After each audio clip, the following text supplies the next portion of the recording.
Chicken তো মোটামুটি সবাই খেয়ে থাকেন, তবে আপনি কি কোনোদিনও ছাটের দোকান দেখেছেন?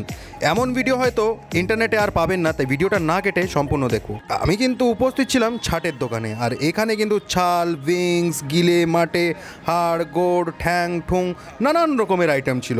আর প্রতিটা আইটেম মানে খুবই সুন্দরভাবে সাজিয়ে গুছিয়ে রেখেছিল। মানুষজনে কিন্তু খুবই চাহিদা। ঠ্যাং আছে 50 টাকা, এদিকে হাড়গোড় হচ্ছে 50 টাকা, উইংস হচ্ছে 50 টাকা, মানে যা নেবেন সব কিছুই 50 টাকা। মানে এত কম দামে দিচ্ছে, তাই বলে এই না যে মরা মুরগি বা বাসি মুরগি এরকম কিন্তু কোনো কিছুই না, ঠিক আছে? মানে হরিণঘাটা থেকে মালগুলো এসে থাকে, আর সেইগুলো বড় বড় রেস্টুরেন্টে মানে চলে যায়, আর যে মালগুলো থাকে সেগুলো কিন্তু দাদারা এখানে মানে হকারি করে থাকে গ্রামে গ্রামে ঘুরে বা বিকালবেলা কোনো একটা বাজার ধরে, ঠিক আছে? তাই বলবো বন্ধুরা, দেখো অনেক মানুষের এটা থেকে ঘৃণা লাগতে পারে, বাট অনেক মানুষের কিন্তু রাতের এটা খাবারও থাকে, ঠিক আছে? খাবার কোনো দিনও নষ্ট হয় না।